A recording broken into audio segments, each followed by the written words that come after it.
O desejado de todas as nações. Capítulo 57. Uma coisa te falta. Este capítulo se baseia em Mateus capítulo 19, versos 16 a 22, Marcos capítulo 10, versos 17 a 22 e Lucas capítulo 18, versos 18 a 23. E pondo-se a caminho, correu para ele um homem, o qual se ajoelhou diante dele e lhe perguntou: Bom mestre, que farei para herdar a vida eterna? O jovem que fez essa pergunta era príncipe. Tinha grandes haveres e ocupava posição de responsabilidade. Vira o amor que Cristo manifestara para com as crianças que lhe foram levadas. Viu quão ternamente as recebera e tomara nos braços, e o coração encheu-se-lhes de amor para com o Salvador. Sentiu o desejo de ser seu discípulo. Tão profundamente movido foi, que ao seguir Cristo seu caminho, correu após ele e, ajoelhando-se-lhe aos pés, dirigiu com sinceridade e fervor a pergunta tão importante para a sua alma e a de toda criatura humana. Bom mestre, que farei para herdar a vida eterna? Por que me chamas bom? Disse Jesus. Ninguém há bom senão um, que é Deus. Jesus desejava provar a sinceridade do príncipe e verificar em que sentido o considerava bom. Compreenderia ele que aquele a quem falava era o Filho de Deus? Qual o verdadeiro sentimento de seu coração? Esse príncipe tinha em alta conta sua própria justiça. Não pensava, na verdade, que faltasse em qualquer coisa. Contudo, não estava de todo satisfeito. Sentia a falta de algo que não possuía. Não poderia Jesus abençoá-lo assim como fizera às criancinhas e satisfazer-lhe a necessidade da alma? Em resposta a essa pergunta, Jesus lhe disse que a obediência aos mandamentos de Deus era necessária se ele queria obter a vida eterna. E citou vários dos mandamentos que mostram os deveres do homem para com seus semelhantes. A resposta do mancebo foi positiva. Tudo isso tenho guardado desde a minha mocidade. Que me falta ainda? Cristo contemplou o moço como a ler-lhe a vida e a sondar-lhe o caráter. Amou-o e ansiou dar-lhe aquela paz, graça e alegria que lhe haviam de mudar essencialmente o caráter. Falta-te uma coisa, disse. Vai, vende tudo quanto tens e dá-o aos pobres, e terás um tesouro no céu. E vem e segue-me. Cristo foi atraído para esse jovem. Sabia ser ele sincero em sua declaração. Tudo isso guardei desde a minha mocidade. O Redentor almejou criar nele aquele discernimento que o habilitaria a ver a necessidade da devoção da alma e da bondade cristã. Anelou ver-lhe um coração humilde e contrito, consciente do supremo amor a ser dedicado a Deus e ocultando a própria deficiência na perfeição de Cristo. Jesus viu nesse príncipe exatamente o auxílio de que necessitava caso se viesse a tornar seu cooperador na obra da salvação. Se se colocasse sob a direção de Cristo, seria uma força para o bem. O príncipe poderia, de maneira notável, haver representado o Salvador, pois era dotado de qualidade que, uma vez unido a Jesus, o habilitariam a tornar-se uma força divina entre os homens.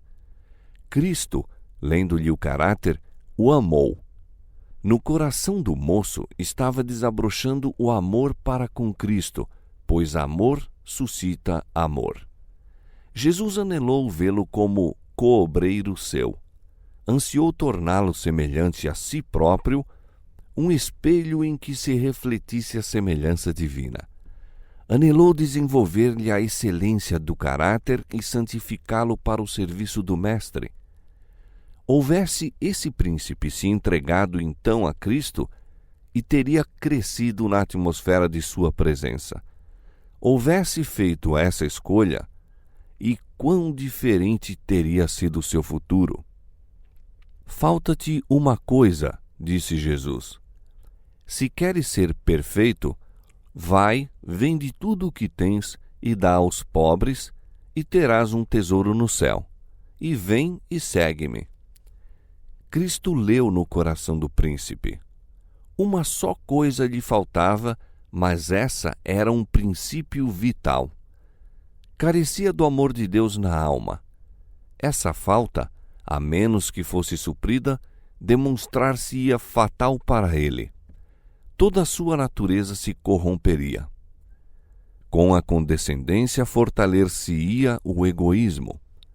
Para que recebesse o amor de Deus, deveria ser subjugado seu supremo amor do próprio eu. Cristo submeteu esse homem a uma prova.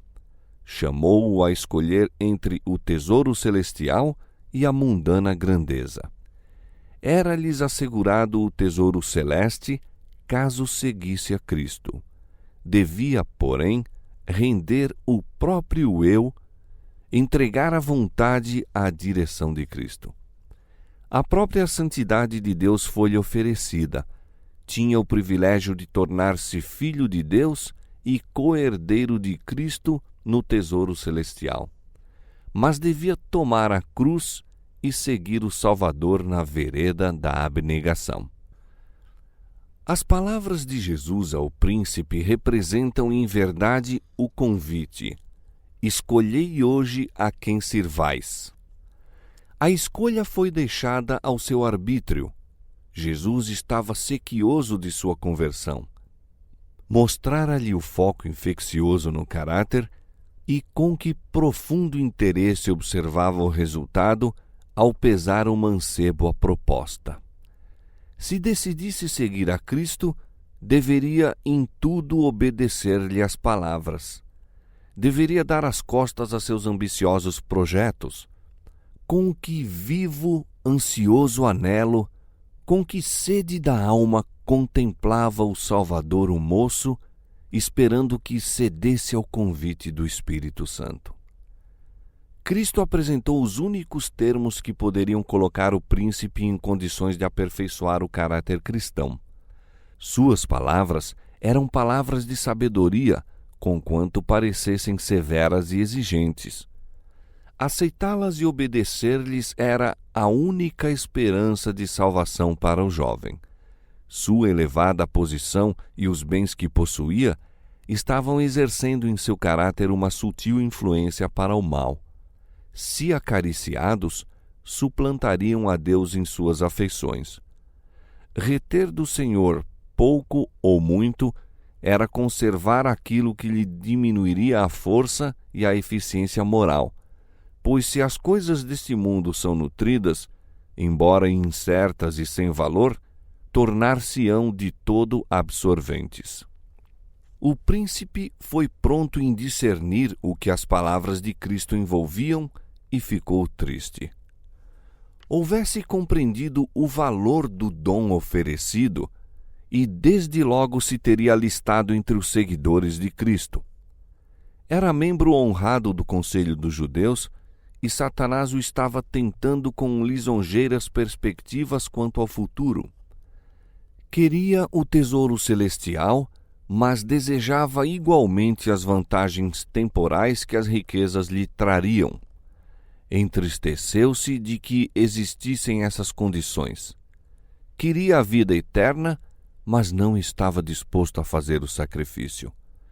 O custo da vida eterna afigurou-se-lhe demasiado grande e retirou-se triste, porque possuía muitas propriedades. Sua afirmação de haver observado a lei divina era um engano. Mostrou que as riquezas eram seu ídolo. Não podia guardar os mandamentos de Deus enquanto o mundo ocupasse o primeiro lugar em suas afeições. Amava os dons divinos mais que o próprio doador. Cristo oferecera ao mancebo a convivência com ele. Segue-me, disse, mas o Salvador não era tanto para ele como seu próprio nome entre os homens ou os bens que possuía. Renunciar ao tesouro terrestre, que era visível, pelo celestial, que não podia ver, era arriscar demasiado. Recusou o oferecimento da vida eterna e foi embora, e haveria o mundo daí em diante de receber sempre o seu culto. Milhares estão passando por essa prova, pesando Cristo contra o mundo, e muitos são os que escolhem o mundo. Como o jovem príncipe, retiram-se do Salvador, dizendo em seu coração: não quero que esse homem seja meu guia. O trato de Cristo para com o mancebo é apresentado como lição objetiva. Deus nos deu a regra de conduta que cada um de seus servos deve seguir. É obediência à sua lei, não somente a obediência formal, mas a que penetra na vida e se demonstra no caráter. Deus estabeleceu sua norma de caráter para todos os que se quiserem tornar súditos de seu reino. Unicamente os que se tornarem coobreiros de Cristo, só os que disserem: Senhor, tudo quanto possuo e sou te pertence, serão reconhecidos como filhos e filhas de Deus. Todos devem considerar o que significa desejar o céu e, todavia, voltar as costas em face das condições estabelecidas. Pensai no que significa dizer não a Cristo. O príncipe disse: não, não te posso dar tudo. Diremos o mesmo? O Salvador se oferece para participar conosco na obra que Deus nos deu a fazer.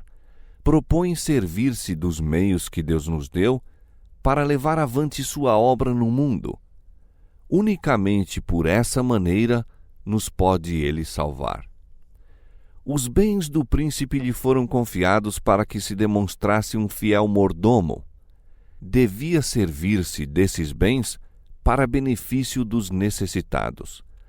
Assim, hoje, Deus confia haveres aos homens, talentos e oportunidades, a fim de que sejam instrumentos seus no ajudar os pobres e sofredores. Aquele que emprega os dons que lhe foram confiados segundo os desígnios divinos, torna-se coobreiro do Salvador, conquista almas para Cristo, porque é representante de seu caráter. Para os que, como um jovem príncipe, ocupam altas posições de confiança e têm grandes riquezas, talvez se afigure demasiado grande o sacrifício de abandonar tudo a fim de seguir a Cristo. Mas esta é a regra de conduta para todos quantos se quiserem tornar seus discípulos.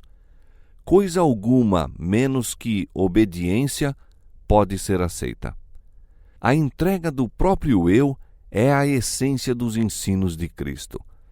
É por vezes apresentada em linguagem que se afigura autoritária, porque não há outro modo de salvar homens senão cortar fora as coisas que, mantidas, aviltarão todo o ser.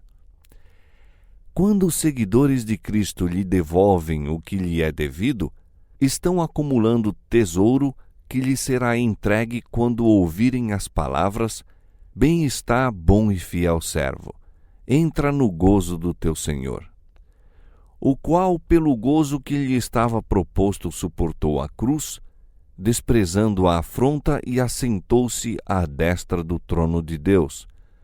O gozo de ver almas redimidas, almas eternamente salvas, eis a recompensa de todos os que se assentam aos pés nas pegadas daquele que disse: segue-me.